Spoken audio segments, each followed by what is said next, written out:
la pobreza tienen que adaptarse a esta nueva característica. Bueno, Y la sería... segunda, digamos, el Sí, sí. segundo gran cambio, sí, disculpa, es que la pobreza es ahora más profunda que antes de la pandemia.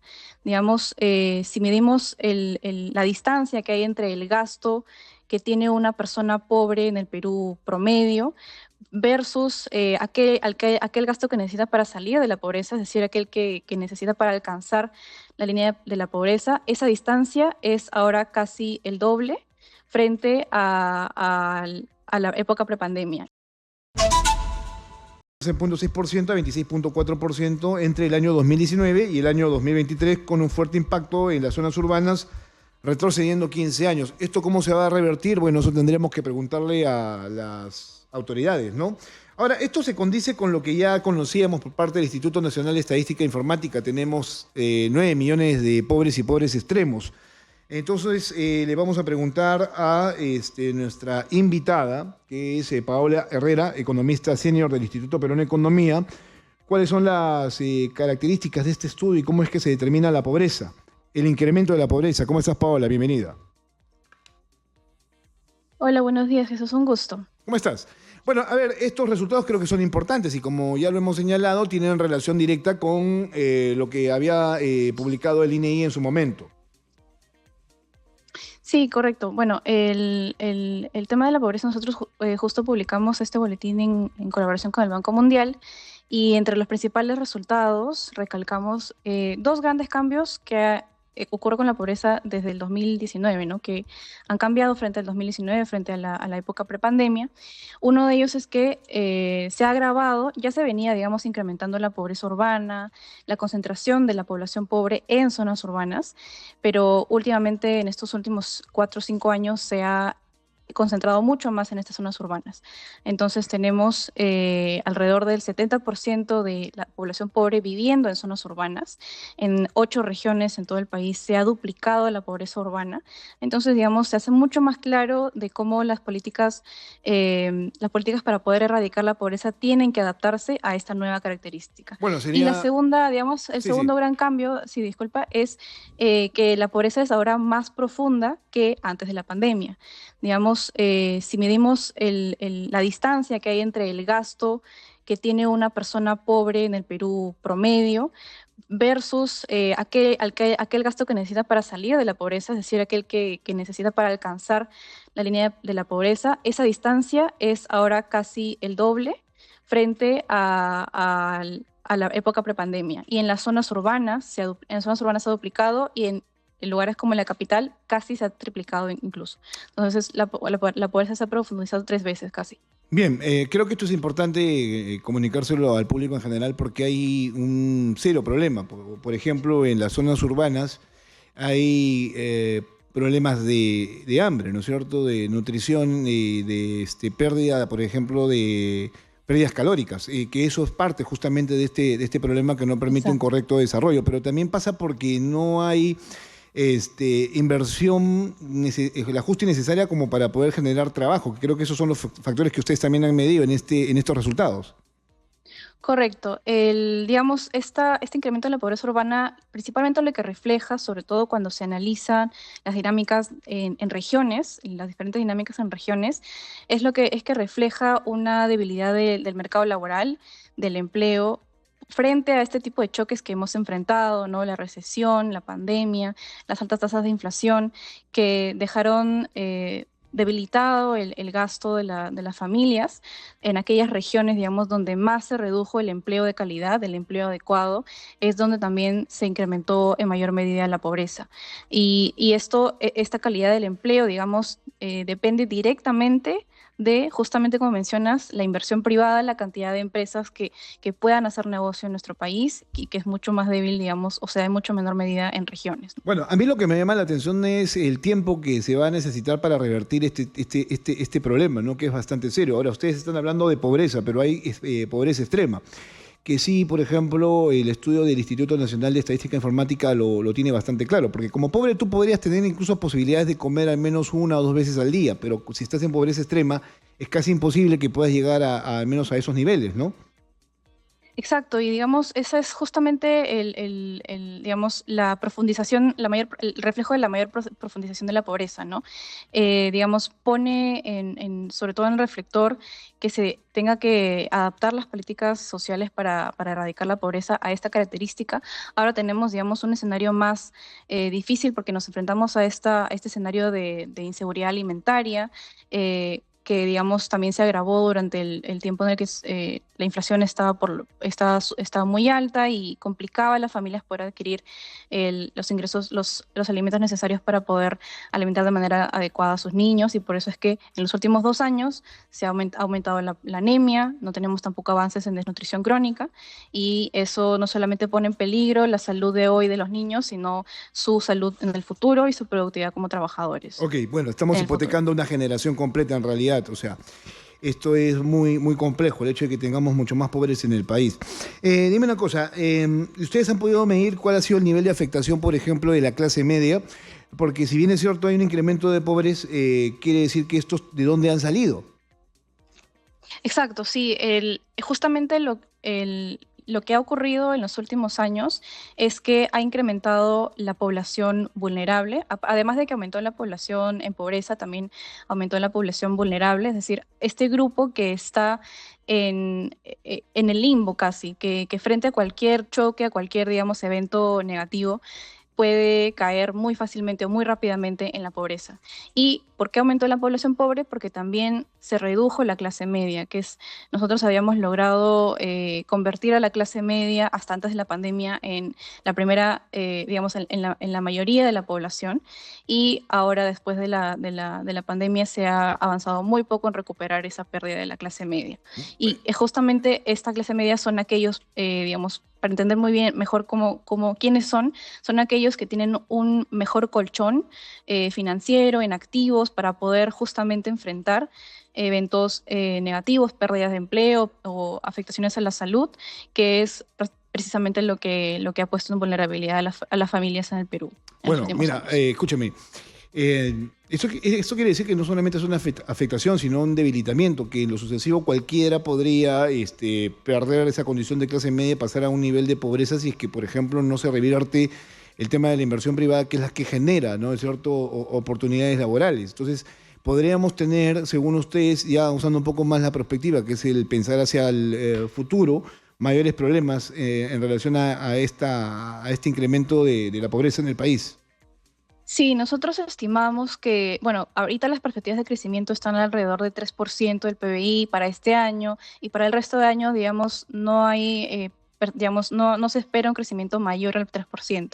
Y con este con este nivel de crecimiento, nosotros estimábamos que la clase media recién recuperaría su nivel pre-pandemia en más de una década. Entonces, lo que se necesita es precisamente mayor crecimiento a partir de mayor inversión que pueda generar esta mayor cantidad de empleos adecuados, que tengan, digamos, ingresos estables, que puedan construir sus activos, que puedan tener un mejor colchón financiero, ahorros, y así también puedan enfrentar cualquier tipo de adversidad que se les enfrente en el futuro, ¿no?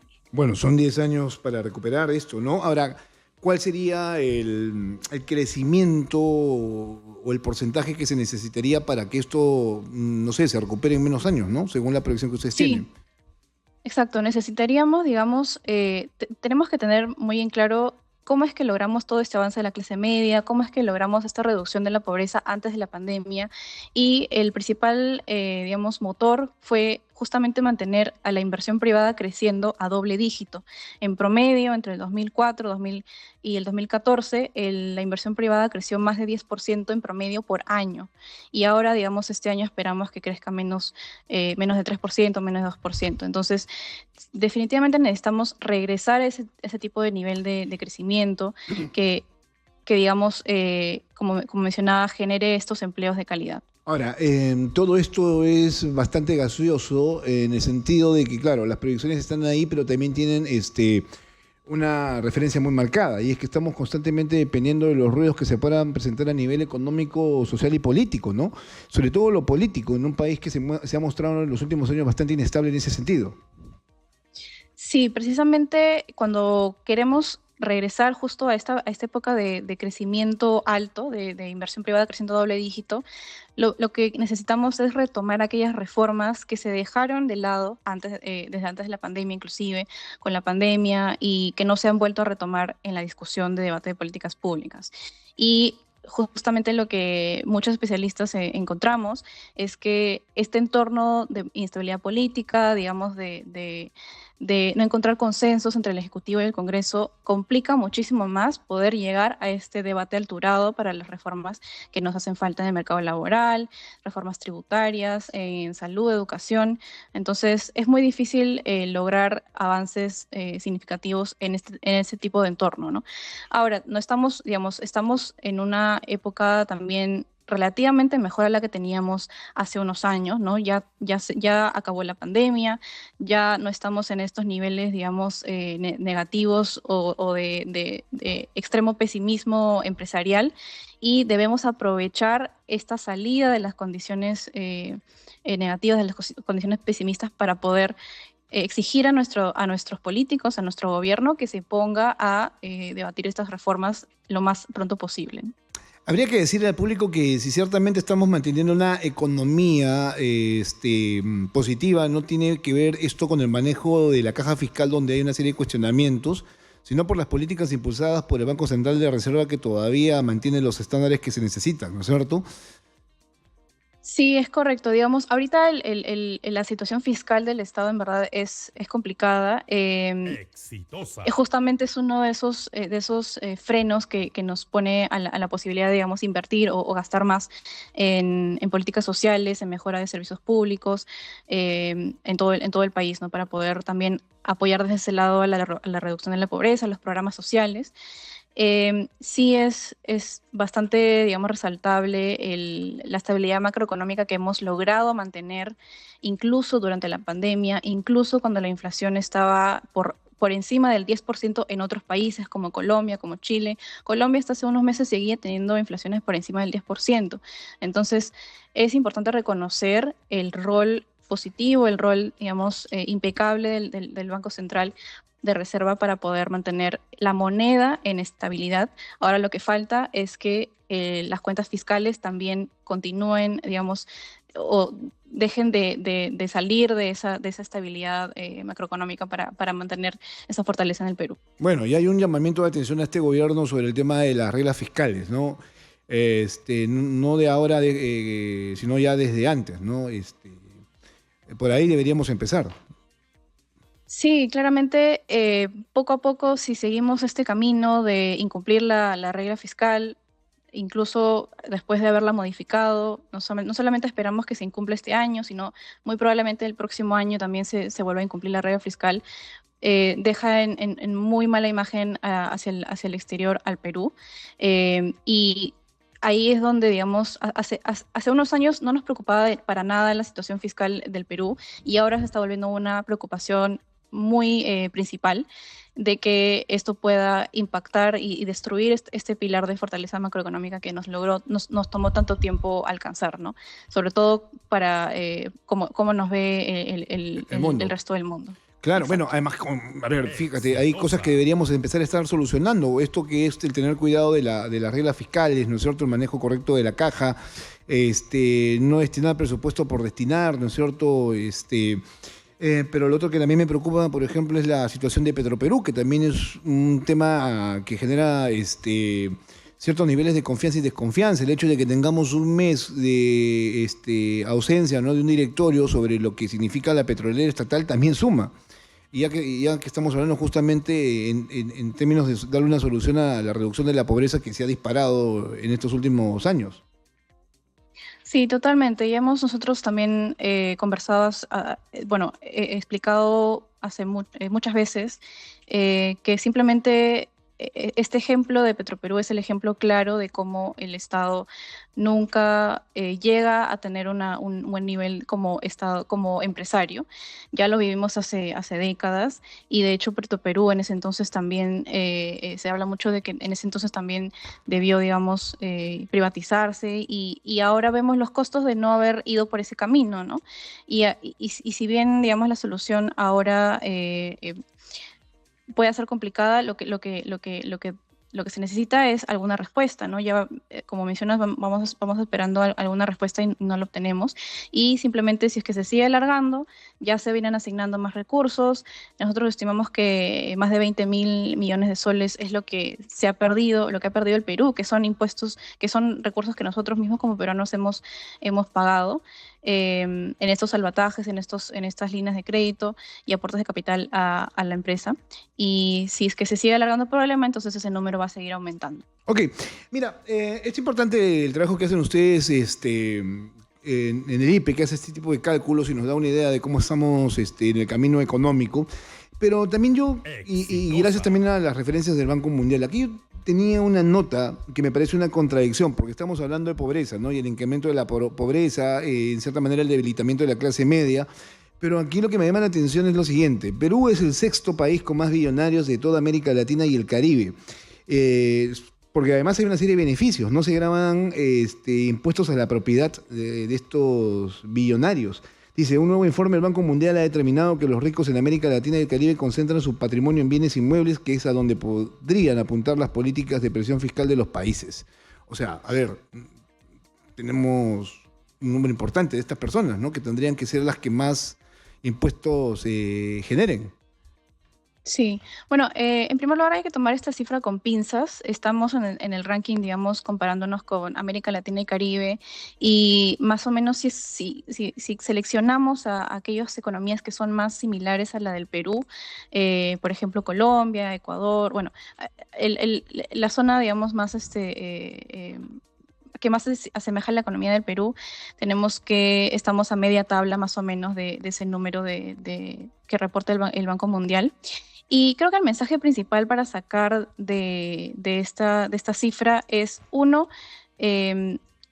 hay, digamos, todavía un camino por lograr que digamos, la estructura tributaria, los impuestos sean progresivos, que, digamos, beneficien o graven más a aquellos que tienen más ingresos, para que esos recursos se destinen a aquellos que necesitan, digamos, la mayor cantidad de inversión, ¿no? Para poder financiar gasto público, servicios básicos, programas sociales. Pero la única manera no es también, digamos, esa propuesta no es la única manera de hacerlo. Nosotros ya hemos discutido hace tiempo que uno de los grandes costos que tiene el Estado son, por ejemplo, las Exitosa. exoneraciones tributarias, que es un lado, digamos, mucho más, Ujú. digamos, ya ha habido consenso de que no están logrando los objetivos de política, no están logrando los objetivos económicos, digamos, terminan beneficiando a aquellas personas de mayores ingresos, incluso hasta economías criminales. No hemos hablado de que estas exoneraciones del impuesto del IGB a los combustibles en la Amazonía podría estar aprovechándose por la minería ilegal en la selva.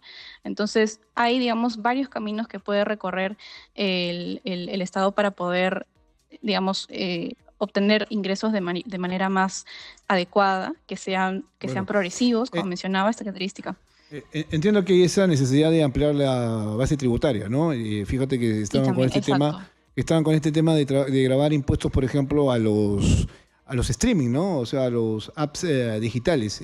Pero eso todavía también ha quedado en stand-by. Bueno, son medidas que se van tomando. Paola, muchas gracias por estar con nosotros esta mañana. Muchas gracias, igualmente, un gusto. Bien, Paola Herrera, economista, especialista del Instituto Peruano de Estudios Económicos aquí en Exitosa Te Escucha. Creo que era importante dar este dato como referencia relacionado con el tema del incremento de la pobreza, ¿no? Y